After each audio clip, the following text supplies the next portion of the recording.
अस्सलाम वालेकुम। आज की वीडियो उन लोगों के लिए है जिनका रिसेंटली माल्टा का वीज़ा लगा है और वो फ़र्स्ट टाइम अपने कंट्री से या मेरी तरह यूएई से ट्रैवल करने वाले हैं माल्टा के लिए। तो इस वीडियो में मैं अपना एक्सपीरियंस शेयर करूंगा कि जब मैं यूएई से माल्टा के लिए फ़र्स्ट टाइम ट्रैवल कर रहा था तो रास्ते में मुझे क्या क्या पेपर्स दिखाने के लिए बोला गया या इमिग्रेशन पे क्या चीज़ें वो चेक करते हैं। और वहाँ से उसके बाद अगर आपका टिकट वाया का है या डायरेक्ट टिकट है तो उसमें से आपको टिकट भी कौन सा सस्ता मिल सकता है ये भी मैं आपको बता दूंगा, क्योंकि मैं तो वाया वाला टिकट लेके आया हूँ जिसका आपको पता है कि वाया का अगर टिकट हो तो उसमें प्राइस थोड़ी कम होती है। इस तरह आपकी टिकट में थोड़ी सेविंग हो जाएगी। और इसके बाद जब आप माल्टा लैंड करते हैं तो यहाँ पे भी मैं आपको बताऊँगा, इधर भी इमिग्रेशन वाले दोबारा से सवाल करते हैं। इवन आपका जो पासपोर्ट पे वीज़ा लगा होता है, स्टैंप होता है, वो ओरिजिनल होता है, लेकिन फिर भी इमिग्रेशन वाले कहीं पे भी आपसे कुछ भी पूछ सकते हैं। तो मेरे से तो दुबई में भी सवाल हुए थे और यहाँ पे भी जब मैं माल्टा पहुँचा इधर भी एयरपोर्ट पे सवाल हुए थे। तो मैं आपको इन सारी चीज़ों का बता देता हूँ ताकि आप भी अगर फ्यूचर में ट्रैवल करने वाले हैं तो आपको इन सब चीज़ों का पहले से पता हो और आपको क्या क्या पेपर्स अपने साथ लेके आने हैं ये भी मैं आपको इसमें बता दूँगा।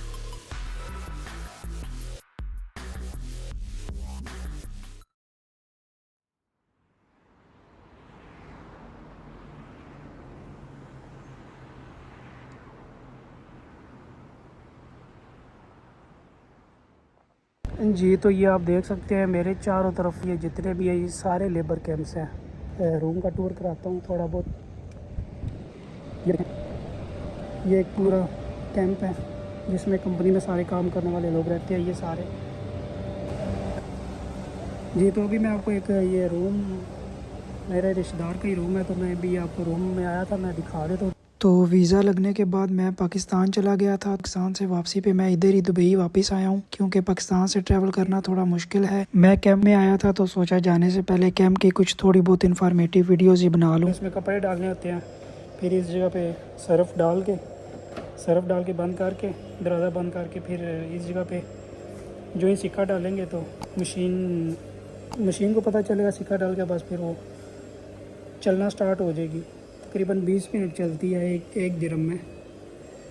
तो ये सारा लॉन्ड्री एरिया। इस कैंप की मैं वीडियो इसलिए बना रहा हूँ क्योंकि मैं जाने से पहले दुबई की लेबर लाइफ के बारे में कुछ थोड़ी बहुत इन्फॉर्मेटिव वीडियोस बनाना चाहता था। लेबर लाइफ जिस तरह रहती है वो आपको वीडियोस में बता दूँ, क्योंकि इसके बाद मुझे मौका नहीं मिलेगा वीडियोस बनाने का।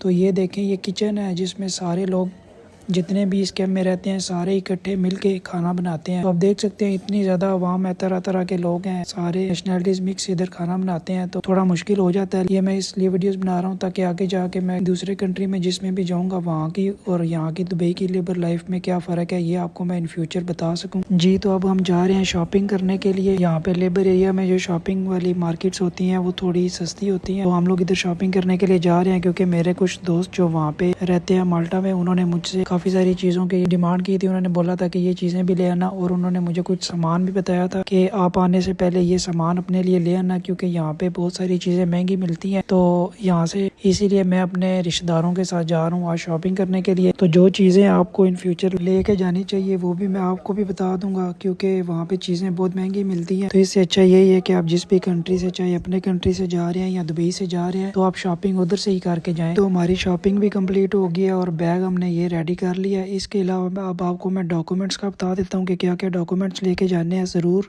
जिनका एयरपोर्ट पे पूछते हैं। पासपोर्ट और टिकट के अलावा ये 3 डॉक्यूमेंट्स आपने अपने साथ ज़रूर रखने हैं क्योंकि इन तीनों डॉक्यूमेंट्स का एयरपोर्ट पे इमिग्रेशन वाले पूछते हैं। मेरे से तो पूछा था इसलिए मैं आपको ये डॉक्यूमेंट्स बता रहा हूँ। तो अगले दिन सुबह उठे और हम नाश्ता बनाने की तैयारी करने लग पड़े।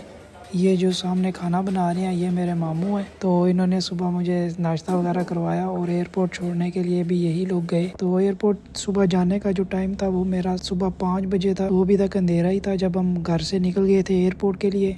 और ये मुझे एयरपोर्ट पे छोड़ने के बाद खुद वापस आ गए थे क्योंकि इन्होंने तो सुबह के बाद काम पे जाना था, ये वापस चले गए और मैं वहाँ पे फ़्लाइट का इंतज़ार करने लग पड़ा। मेरी फ़्लाइट जो है वो थी तकरीबन सुबह के 10 बजे थी, तो मैं एयरपोर्ट पे तकरीबन 2-3 घंटे मैंने एयरपोर्ट पे ही इंतज़ार किया। मेरी जो फ़्लाइट थी वो दुबई से इस्तांबुल की थी। मैंने यहाँ पे टाइम देखा तो अभी 2-3 घंटे रहते थे।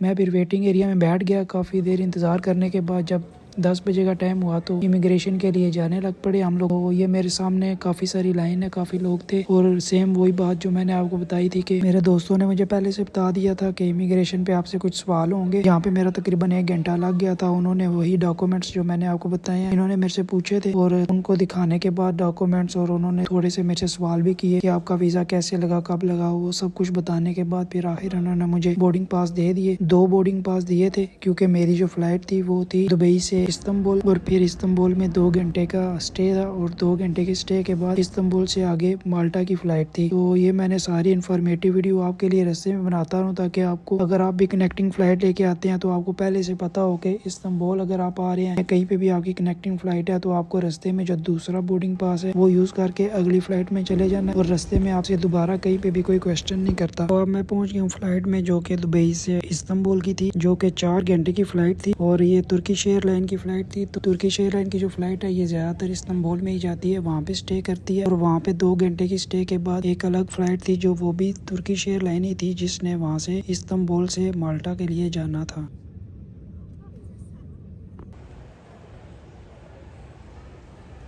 तो मैं अब पहुंच गया हूं तुर्की इस्तांबुल एयरपोर्ट पे। तो यहाँ से मुझे लेनी है अगली फ़्लाइट जो कि माल्टा के लिए है। 2 घंटे के बाद मेरे पास एक बोर्डिंग पास जो है वो मैंने यहाँ से दिखा के अगली फ़्लाइट के लिए जाना है। इस्तांबुल का एयरपोर्ट भी जो है वो दुबई एयरपोर्ट की तरह बहुत बड़ा है और इसके अंदर ही शॉपिंग सेंटर भी है और काफ़ी सारी घूमने की जगह भी है। तो मैंने इसके अंदर काफ़ी सारा टाइम पास किया और क्योंकि मेरे पास 2 घंटे थे तो मैंने इधर उधर घूम के और थोड़ी बहुत वीडियोस वगैरह बना के मैंने टाइम गुजारा। और इसके बाद जब 2 घंटे गुजर गए तो मैं अपनी फ़्लाइट के टर्मिनल की तरफ भी आस्ता आस्ता जाना शुरू हो गया। तो अभी टेक ऑफ कर रही है फ़्लाइट माल्टा के लिए इस्तांबुल एयरपोर्ट से, जो कि 2.5 आवर की फ़्लाइट है और ये भी सेम तुर्किश एयरलाइन की फ़्लाइट थी। इस्तांबुल एयरपोर्ट पे वाईफाई फ्री था तो मैंने अपने दोस्तों को बता दिया था कि मैं अभी यहाँ से निकलने लगा हूँ और कितने बजे तक मैं पहुँच जाऊँगा, उस चीज़ का भी टाइम मैंने उन्हें बता दिया था और वो मुझे एयरपोर्ट पे लेने के लिए भी आगे आ गए। अगर आप पहली बार माल्टा जा रहे हैं और अगर आपका कोई वहाँ पे आपको लेने आने वाला नहीं है तो आप मेरी आगे आने वाली कोई भी वीडियो देख सकते हैं जिसमें आपको कोई ना कोई तरीका बता दूंगा कि एयरपोर्ट से आपने कैसे जाना है। और अगर आपके पास आगे जाके रहने के लिए कोई जगह नहीं है या आपने अभी तक कोई रूम नहीं लिया तो वो भी आप मेरी आने वाली कोई वीडियो देख सकते हैं जिसमें मैं आपको रूम के बारे में डिटेल्स बता दूंगा।